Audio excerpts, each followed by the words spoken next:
Baik, saya bacakan pertanyaan pertama. Jika A dan Z, apa yang disampaikan Ustadz? Apa ini? Ustadz A dan Z maksudnya apa nih? Oh, A sampai Z, tapi A kurang Z di sini. Baiklah, agar istri menyampaikan apa saja yang diinginkan, namun suami belum juga memenuhi. Apa yang harus saya lakukan Ustadz? Apa yang harus saya lakukan? Kalau itu kewajiban ya, misal kita kasih sampaikan dengan santun, ini nafkah ini saya kalau keluarkan kalau 1 juta 1 bulan, ini keluarannya begini loh, 1, 2, 3, 4, 5. Kayaknya nggak bisa nih, kayaknya harus ada 500.000 lagi gini-gini. Sudah, ini kewajiban dia mampu, tapi dia nggak mau lakukan, kewajiban ya. Atau masalah biologis, tadi yang hak-haknya ibu-ibu yang 5 itu, memang ditolak sama dia, sementara sudah dibahasakan, maka ini ibu punya khiyar namanya. Khiyar itu bisa milih, ibu bertahan, bersabar sambil menasehatin, atau ibu minta cerai. Sudah boleh mengajukan perceraian, gitu kan? Ini yang dibolehkan dalam agama kita. Tapi kalau yang sedang ibu bahasakan itu adalah bukan hal yang wajib, pelengkapnya, gitu kan? Pelengkap. Misal biologis dipenuhi, tapi mungkin dia masih belum mau melakukan gerakan yang lain.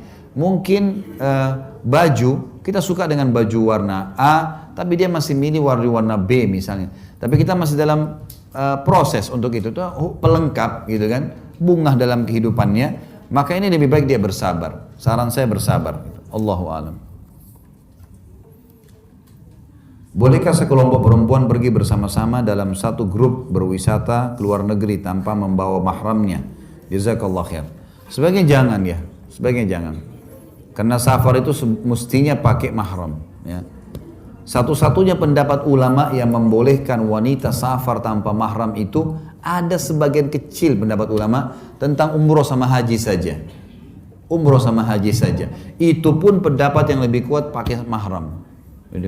Karena begini Bapak Ibu sekalian, ibu-ibu terutama ya, mahram itu Bu, tujuannya adalah perlindungan. Mahram itu perlindungan, jadi ibu dilindungin. Allah memang mau ibu aman, gitu kan? Mahram itu laki-laki yang melindungi dia kalau ada apa-apa. Dan subhanallah, laki-laki itu misal gini, ibu bawa anak laki-lakinya ya, anak kecil, anak ibu mungkin 7 tahun atau 5 tahun, bawa jalan.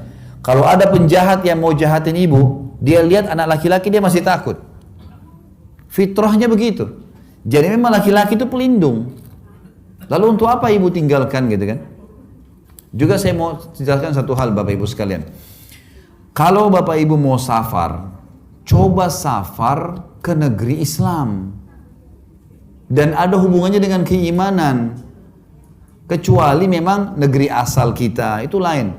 Tapi kalau datang ke negeri kafir ini, harus fahamin hadis Nabi. Kata Nabi SAW, Ana bari'un mimman asya baina adhurul musyrikin.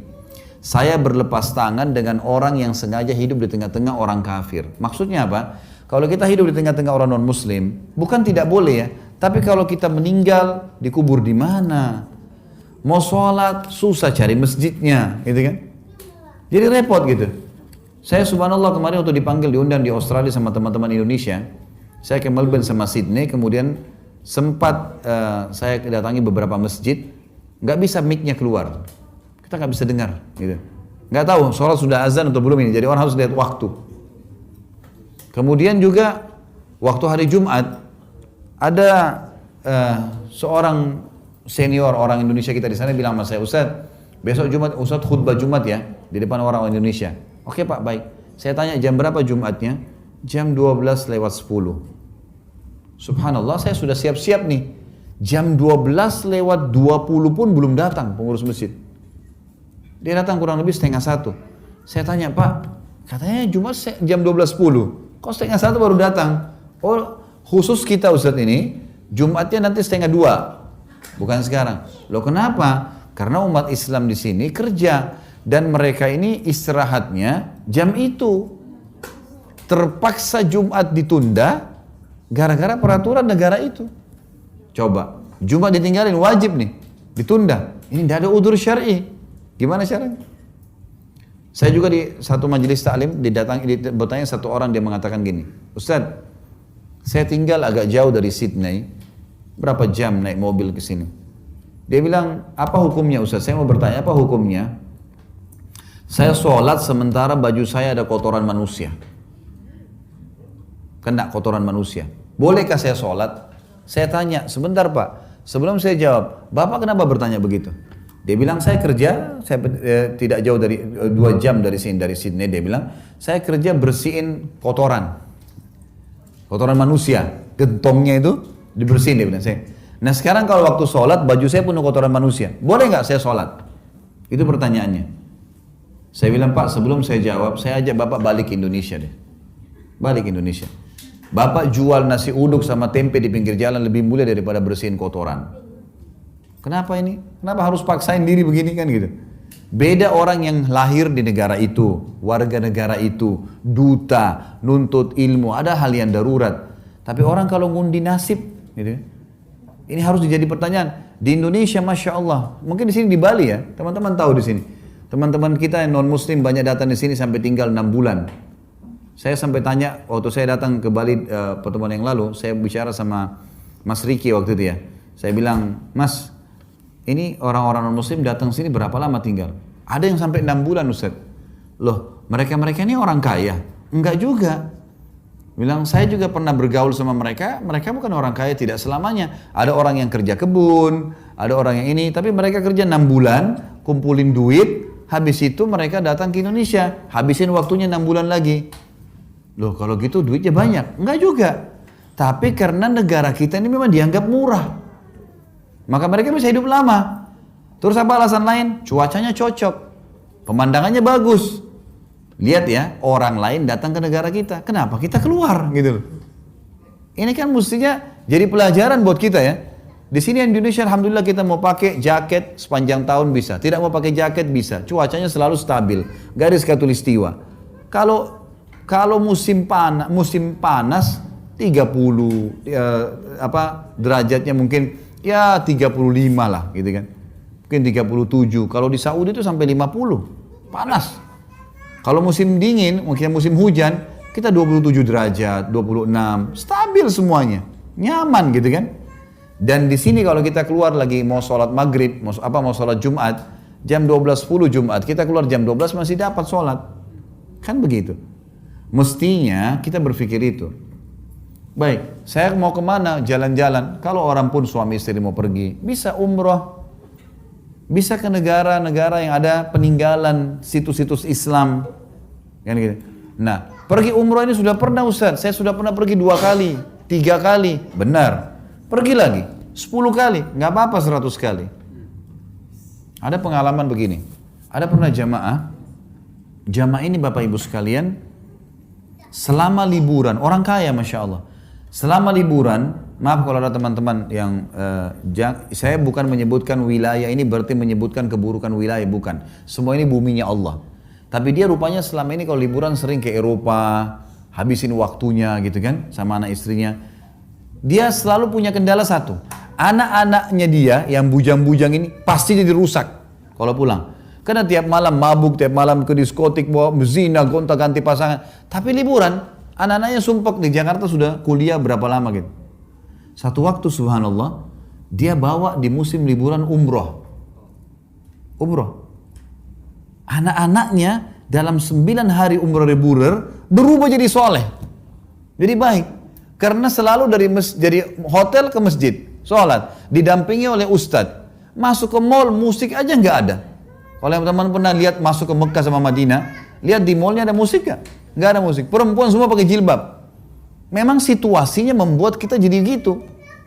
Anak-anaknya waktu mau pulang, sampai dia bilang, ayah, nanti buatin saya travel ya, saya mau buka travel haji umroh aja. Enak nih kesini. Itu sampai terharu orang tuanya. Nyesal kenapa nggak dari dulu bawa ke negara Islam nih. Bapak Ibu sekalian, uang yang kita keluarkan haji dan umroh, sedekah. Yang kedua, umroh itu sendiri dan haji, kalau rutin dikerjakan, ya, itu akan mendatangkan rezeki. Ini kalau teman-teman ikuti ceramah saya di YouTube, saudaraku nilai rahasia rezekimu, ada 15 kiat. Itu salah satunya umroh dan haji. Kata Nabi SAW dalam hadis Sahih riwayat Tabarani, umroh dan haji yang dikerjakan secara berkesinambungan, dari umroh ke umroh, dari haji ke haji, terus selama ada kesempatan akan menghilangkan kesusahan hidup dan kemiskinan sebagaimana api menghilangkan karat dari besi. Jadi nggak ada orang pulang umroh pulang haji itu miskin, nggak ada, nggak ada. Subhanallah. Ini penting sekali. Atha bin Abi Rabah, salah satu ulama tabi'in teman-teman, umurnya 100 tahun, 70 kali haji, 70 tahun haji. Dan musim haji itu dijadikan oleh orang-orang dulu, sahabat tabi'in, ajang untuk bertemu. Di musim haji ketemunya. Mereka selalu begitu pakai. Karena ini seperti Allah lagi panggil. Kita hadir nggak? Orang beriman itu Allah panggil sudah langsung ada di situ. Azan masjid langsung ke masjid dia udah. Suruh sedekah orang miskin langsung bantu. Haji langsung haji. Nggak ada penolakan. Jihad langsung jihad. Udah langsung dikerjain. Ada saya tahu satu pengusaha di Jakarta, Masya Allah, sampai sekarang berkah masih sehat, walaupun sudah sangat berumur ya. Dia sama istrinya Bapak Ibu sekalian, setiap bulan, 3 minggu di Jakarta, 1 minggu di Saudi, umroh. Setiap bulan.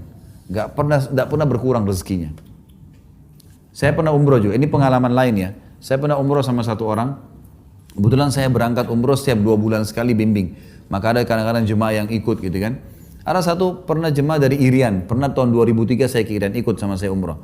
Waktu itu bintang 5, kurang lebih sekitar 35 juta lah dia bayar.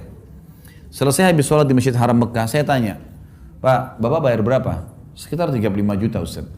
Mahal gak? Ya sedang lah, kebetulan dia orang mampu, sedang lah. Terus saya bilang sama dia, Pak mau gak? Kita hitung, saya hitungkan Bapak pahala yang Bapak dapat. Kaget dia, memang bisa Ustaz? Ya yang ada dalilnya saja. Mau? Oke. Bapak sudah tahu belum hadisnya? Sholat di Masjid Haram Mekah, pahalanya sama dengan 100.000 kali dibandingkan tempat lain. 100.000 kali. Kalau kita pegang sholat wajib 5 waktu saja, subuh, duhur, asar, maghrib, isya. Ini kan 1 hari 1 kali kan kita kerjakan. Subuh cuma sekali, duhur cuma sekali, tidak pernah dikerjakan 2 kali kan? Berarti kita anggap 100.000 kali itu adalah 100.000 hari. Kalau 100.000 hari dibagi hari 1 tahun, 365 hari, itu keluar angka 274 tahun. 274 tahun. Jadi sholat 1 kali di Masjid Haram sama dengan 274 tahun sholat di Indonesia. Itu sholat sendiri. Kalau sholat berjamaah, hadis Nabi SAW, riwayat Imam Ahmad, kalau sholat seseorang dari kalian di pasarnya, di rumahnya dibandingkan masjidnya, perbandingannya 25 kali lipat. 25 kali lipat itu kalau kita kali 274 kali 25, itu kurang lebih 6.500 tahun. Saya bilang sama Bapak itu, Pak, 6.500 tahun bagi 35 juta, ada nilainya nggak? 35 juta itu sudah masuk ongkos tiket pulang pergi, hotel, makan, transportasi, banyak manfaatnya. Belum lagi pengalaman spiritual, banyak pengalaman. Maka target kalau mau safar pun, safar yang berbobot. Karena waktu ini terbatas. Waktu terbatas. Banyak orang subhanallah mau datang ke negara-negara tertentu hanya karena salju. Emang kenapa kalau salju nih? Gampang kalau mau salju. Ambil es batu, blender. Bisa. Artinya bukan saya larang ya, tapi coba sesuatu yang kita berangkat itu, oh ya ada manfaat yang kita dapatkan. Bukan cuma sekedar gengsi. Ada orang datang jauh-jauh dingin, kedinginan, dia nggak bisa, di Indonesia tidak bisa dingin. Lalu kemudian dulu dekat salju hanya untuk foto. Kirim ke teman-temannya, nih saya pernah tempatnya salju. Kenapa? Itu apa ini kan gitu, sesuatu yang berbobot lah. Orang mukmin itu harus cerdas. Dia harus punya manfaat yang bisa dapatkan dari situ. Teman-teman anak saya usia 3-6 tahun non muslim, sering main dan masuk rumah. Kami sering ajarkan salam kepada anak tersebut. Apakah berlaku hadis syaitan masuk rumah? Dan bagaimana jika non muslim dewasa yang harus dilakukan? Tidak ada masalah bergaul dengan non muslim ya. Jangan menganggap Islam melarang, tidak ada larangan.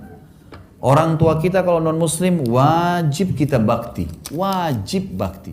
Ibu sama ayah saya misalnya Kristen, Katolik, Protestan atau apalah, ateis, nggak ada agamanya, tetap tidak gugur hukum bakti. Bakti, selama dia tidak menyuruh kita melanggar hukum Allah, wajib.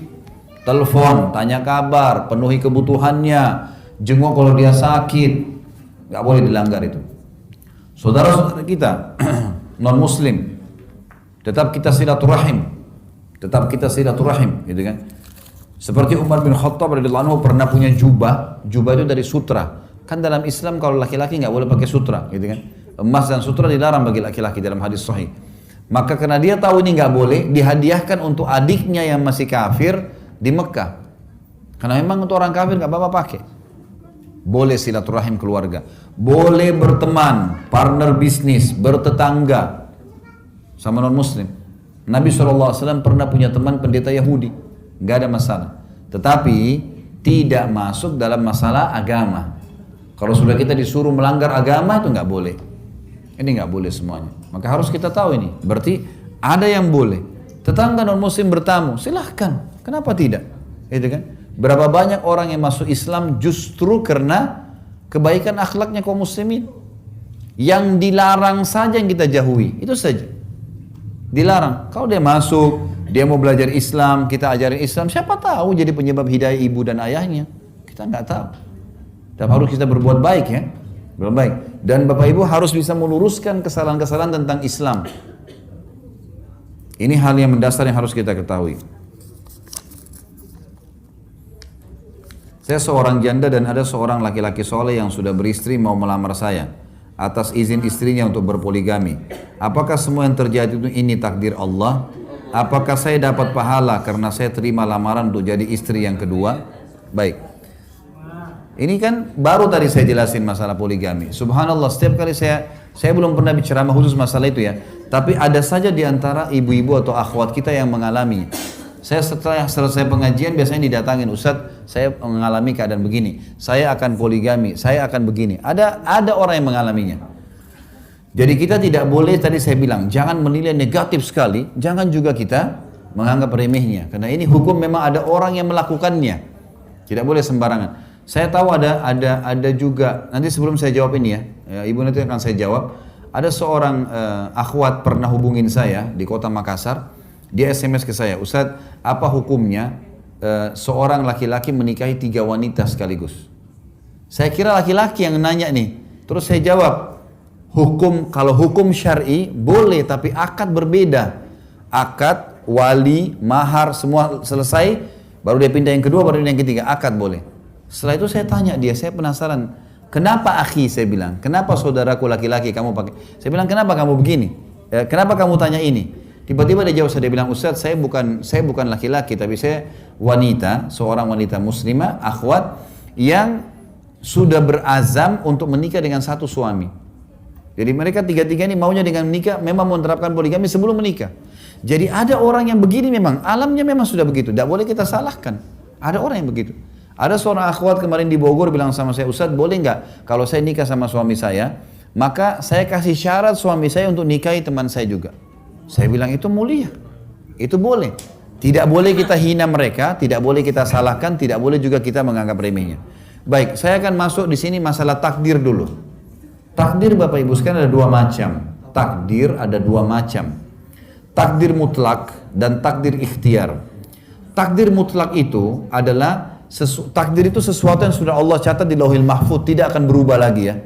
Tapi ada 2 macam, ada mutlak, ada ikhtiar. Mutlak ini yang kita tidak punya campur tangan sama sekali di situ. Seperti misal, kita lahir dari rahim ibu siapa, kita nggak bisa milih, saya nggak mau ibu ini, saya mau ibu yang itu. Paras wajah, ya. Kemudian fungsi-fungsi anggota tubuh, mata melihat, hidung menghirup, lidah mengecap, bibir mengucap, tangan memegang, kuping mendengar. Semua ini tidak bisa kita ubah. Fenomena alam, pergantian siang malam, hujan, dan seterusnya, ya, kadar oksigen, kadar air, kadar api dan semua ini adalah takdir mutlak. Termasuk dalamnya ajal, kita meninggal di mana. Ada takdir ikhtiar, sesuatu yang Allah catat di Lauhul Mahfuz dan tidak akan berubah, tapi dia ikhtiar, maksudnya berhubungan dengan perilaku kita sebagai hamba-hamba. Ini namanya af'al ibad, perilaku hamba-hamba, seperti makan, minum. Ini Bapak Ibu, pilih baju yang tadi Bapak Ibu pakai ini. Itu kan ikhtiar kita ya. Saya tadi pakai baju ini ikhtiar saya. Oh, saya mau pakai baju ini deh. Tapi Allah sudah catat di hari ini si Khalid akan pilih baju ini di Lauhil Mahfuz. Sebelum saya tahu itu. Sebelum kita lahir sudah Allah tahu dengan keluasan ilmunya Allah sebagai pencipta apa yang akan saya pilih. Jenis makanan, jenis minuman, jenis pakaian, masuk dalamnya pernikahan. Ini takdir ikhtiar. Artinya ikhtiar kita. Saya mau menikah sama si A, si B, si C. Lalu saya pilih si C. Pilihan saya, ikhtiar saya kan. Berarti takdir juga, tapi ikhtiar. Allah sudah tahu nanti dia akan pilih si C. Maka dicatatkan sebagai takdirnya. Jadi ini memang tentu takdir ikhtiar ibu, gitu kan. Ibu memilih itu. Kalau masalah ibu dapat pahala, jelas menjalankan sunnah Nabi SAW pahala. Menikah itu sendiri memang pahala, ibadah, gitu kan. Dan ini sangat baik. Cuma saran saya adalah, ibu kalau akan menjalin hubungan poligami seperti ini, ibu harus bisa mengetahui hak suami tetap terjaga dan hak istri sebelumnya, madu ini, ada juga haknya. Haknya adalah menjalin ukhuwah. Bagaimana ibu menjalin persaudaraan yang baik dengan istri yang pertama itu. Ukhuwah, persaudaraan, kemana-mana sama-sama, diskusi, jadi seperti saudari, bukan musuh. Maka itu adalah poligami yang sehat. Allahu a'lam. Bagaimana memberhentikan suami bila di rumah lebih banyak pegang HP mungkin maksudnya. Sudah dinasihatin tapi hanya sadar sesaat, gitu kan. Kira-kira orang kalau pegang HP ada hajat nggak? Ada hajat kan? Ya sudah. Dia pegang HP, ibu pegang HP. Bisa bagaimana? Kalau sudah nasihatin gitu kan? Atau ibu pakai cara bagaimana ibu lebih hebat dari HP itu? Nggak usah saya ajarin caranya, gitu kan? Ibu harus bisa lebih hebat daripada itu. Menggodahnya lah, merayunya lah, supaya dia tinggalin HP itu. Kalau pasangan kita tidak sejalan dengan pikiran kita, apakah bisa cerai? Tidak sejalan dalam arti apa dulu ini? Harus dirincikan. Kalau bapak ibu yang bertanya ini dalam kondisi benar, pasangan kita salah, tolok ukurnya agama, Islam.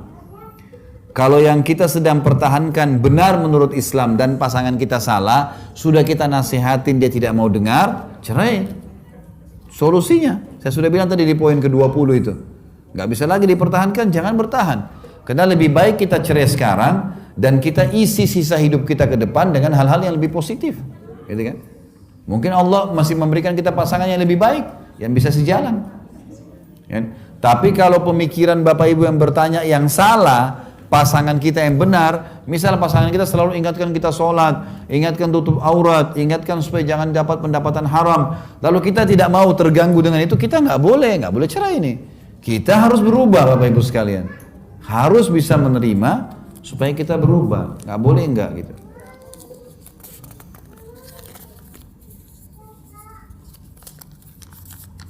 Ini masya Allah dilipat-lipat begini. Anda mau bertanya, bagaimana hukumnya apabila seorang istri atau suami membuat hati mertua menangis karena menegurnya dengan keras disebabkan karena mertua dianggap tidak adil dan berbuat salah. Minta maaf lah, gitu kan? Minta maaf. Hadapin mertua itu seperti hadapin orang tua. Karena mertua itu adalah mahram abadi. Mertua mahram abadi. Ini nggak boleh kita lupakan itu. Sampai sebagian ulama mengatakan kalau ada suami istri cerai, kan ada mantan suami, mantan istri ya, nggak ada mantan mertua, walaupun sudah cerai. Sama halnya juga mantan pasangan orang tua kita, nggak ada, walaupun cerai sama orang tua kita, selamanya nggak boleh kita nikah dengan mantan istri ayah, mantan suami ibu, nggak boleh kita nikah. Ini mahram abadi. Sabar hadapin, gitu kan? Ada yang salah nasihatin, boleh kita pertahan hak kita boleh, tapi dengan cara yang baik. Seperti kita hadapin orang tua kita lah. Kalau kita pernah membuat seseorang itu menangis atau apa, kita minta maaf, gitu kan? Apa hukumnya jika seorang istri yang sudah sering ikut kajian tapi sering keluar rumah tanpa izin suami, walaupun kadang untuk menemui orang tuanya? Nggak boleh sama sekali, sama sekali nggak boleh. Nabi SAW mengatakan Allah melaknat seorang wanita yang keluar dari rumah suaminya tanpa izin suaminya sampai dia kembali.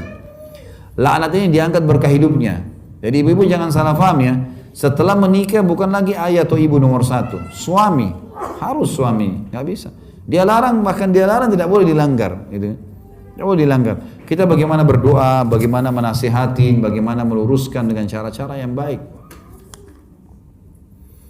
Bagaimana hukumnya jika istri kita malas dari bangun tidur sampai malam? sibuk dengan HP. Nah ini sama nih. Yang menyiapkan segalanya, sebentar. Yang menyiapkan segalanya adalah kita. Dari masak, memandikan anak, menyetrika dan lain-lain. Padahal, sebentar. Padahal, apa ini? Awal nikah baik-baik saja dan rajin. Saya menegur jawabannya, apa ini? Pengen...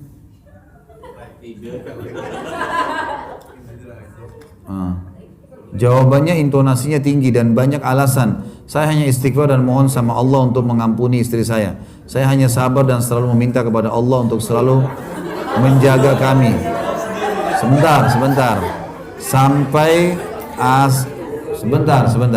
Sampai ajal memisahkan kami dan target saya membawa keluarga kami selamat dunia akhirat dan kami bisa dikumpulkan kembali di surga insya Allah. Saya ingin istri saya menjadi bidadari saya di surga. Saya bukan takut dengan istri, saya takut istri saya mengeluarkan kalimat yang tidak baik sehingga Allah menjadi marah. Saya hanya mengadu kepada Allah saja. Jadi begini, seharusnya suami di sini jadi pendidik. Artinya kewajiban istri harus dikasih ke istri. Harusnya. Kalau sayang sama istri bukan dengan cara seperti ini. Tapi harus dididik istri. Ini kewajiban kamu. Kamu lagi cuci baju, saya bantu jaga anak. Tapi kalau anda yang ambil alih semua ini, yang membuat istri jadi malas ini, karena dia lihat suaminya begini, gitu kan? Karena dia lihat suaminya begini, jadi ya sudahlah suami nggak ingatin, nggak marah, nggak tegur, ya sudah nggak apa-apa. Maka dia akhirnya makin menganggap itu adalah satu prestasi, satu kebaikan. Dan ini ada terjadi pada keluarga saya, subhanallah. Terjadi pada keluarga saya juga sama. Karena terlalu cinta sama istrinya, akhirnya dibiarin istrinya santai-santai, dia yang kerja semua. Dan ini tidak boleh. Dalam Islam melanggar ini sebenarnya, tidak boleh. Harusnya dia didik istrinya untuk bisa menjalankan kewajiban itu. Harus dididik. Dia boleh bantu, tapi dia bukan mengambil alih semua. Allahu a'lam. Bagaimana cara mengetahui bahwa calon pasangan kita orang soleh? Karena saya tidak mau gagal yang kedua kali. Baik. Jadi bagaimana caranya, pertanyaan yang bagus ya, bagaimana caranya saya tahu pasangan saya ini baik sementara saya tidak pacaran? Itu ada dalam manajemen rumah tangga Islami, pertama saya bahas. Jadi ada 3 hal yang mendasar Bapak Ibu sekalian. Yang kita kalau tahu, kita sudah tahu siapa dia. Yang pertama adalah, kata Nabi SAW, lihatlah sesuatu yang menarik dari pasanganmu. Ini dulu disuruh kita lihat, nazar namanya. Tolak ukurnya wajah dan telapak tangan. Jadi wajah itu adalah patokan dari kepala sampai ke pusar, telapak tangan dari kemaluan sampai ke kaki.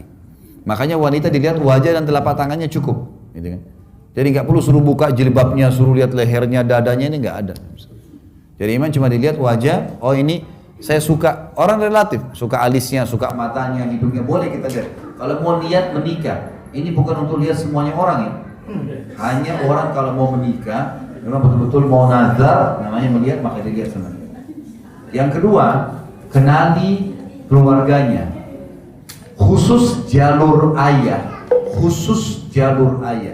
Ayah si calon laki-laki, mempelai laki-laki, ayah calon mempelai perempuan akan mewariskan kepada anak keturunan kita itu fisik. Warna kulit, paras wajah, postur tubuh, semua dari keluarga ayah itu. Dari keluarga ibu, karakter, sifat, karena ibu yang menyusui. Dari keluarga ibu, itu sifat. Pernah di zaman Nabi Muhammad SAW, ada satu sahabat, kulitnya putih, istrinya putih. Waktu lahir anaknya hitam kelam. Kayak anak Afrika, padahal dia putih, ini putih. Langsung dia vonis istrinya, kamu selingkuh. Gak mungkin, saya putih, kamu putih, ini keluar hitam. Maka istri bilang, demi Allah gak ada yang pernah sentuh saya kecuali kamu. Sampai ke Nabi SAW. Apa kata Nabi SAW? Ditanya laki-laki tadi, kebetulan dia ini pengembala unta. Kata Nabi SAW, apa kau punya unta di perkebunan kamu? Yang pasangan jantan sama betina? Dia bilang iya ada. Ada anak-anaknya enggak? Dia bilang ada. Berapa anaknya? Dia bilang 4 atau 5 ekor. Baik, apakah anak-anaknya semua warnanya sama dengan ibu ayahnya? Dia bilang tidak. Ada bahkan yang berbulu coklat tua, ada yang hitam. Kata Nabi SAW, kenapa? Dia bilang, mungkin dia tertarik jadi jalur nasabnya. Kata Nabi SAW, anakmu ini seperti itu. Ini jalur-jalur nasab. Makanya biasanya kita dapat suami istri, lahir anaknya beda sekali wajahnya kan? Karena ini jadi jalur ayahnya. Baik ayah si laki-laki atau ayah si perempuan. Jadi untuk itu saja. Jadi kalau mau tahu nanti keturunan saya bagaimana, maka tahu dari fisiknya, dari keluarga ayahnya. Kalau karakter dari keluarga ibu. Dan ini diambil globalnya keluarga ya, globalnya. Biasanya memang ada sifat umum keluarga. Ada keluarga laki, ada keluarga dari ayah itu memang tinggi-tinggi besar. Nanti anak kita akan begitu semua tuh.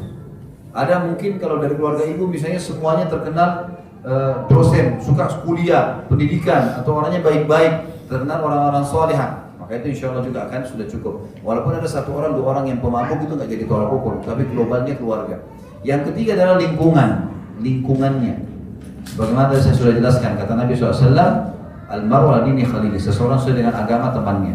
Jadi kita boleh bertanya kepada calon pasangan kita, kamu kalau weekend, kalau lagi liburan, lagi Sabtu, lagi Ahad, kamu kemana biasanya? Oh saya biasanya ke diskotik, oh saya biasanya ke karaoke, oh saya biasa ke pantai sama teman-teman saya, misal. Kita sudah bisa nilai, oh orang ini begini. Atau kalau dia bilang, kamu kalau weekend kamu lagi kemana? Oh saya punya ibu yang tua, saya bakti. Oh saya kumpul sama teman-teman saya buat pengajian. Kita sudah bisa tahu. Pertanyaan boleh dilemparkan. Insya Allah dengan 3 hal ini sudah cukup. Bagaimana kalau suami belum ada keinginan untuk mendaftar haji dengan alasan belum mampu? Sementara kalau dipaksa insya Allah bisa untuk tabungan haji. Tentu saja kalau belum ada kemampuan ya, maka itu belum wajib memang. Tetapi kalau sudah punya kemampuan, maka jadi wajib. Bahkan Umar bin Khattab mengatakan, aku akan memerintahkan orang-orangku di zaman khilafahnya beliau untuk mendatangi, untuk keliling di seluruh wilayah Islam, untuk mendatangi semua umat Islam yang tidak pergi haji sementara mampu untuk mengambil harta mereka secara paksa. Jadi memang dilarang dalam Islam, tidak boleh kalau sudah punya kemampuan. Tapi di sini ibu jangan buru-buru. Mungkin saja bapak lagi ada pertimbangan apa, apalagi kan ini yang bisa dilakukan hanya menabung kan, menabung haji. Kita nasihatin, ingatkan, ya mudah-mudahan saja kita berharap dengan cara seperti ini insya Allah bisa dia dapat hidayah sambil didoakan. Allahumma amin. Baik sampai sini insya Allah sudah jam 10 lewat. Jam berapa ya? Masya Allah. Saya lihat jam Jakarta. Kenapa nggak diingatin? Baik, ya,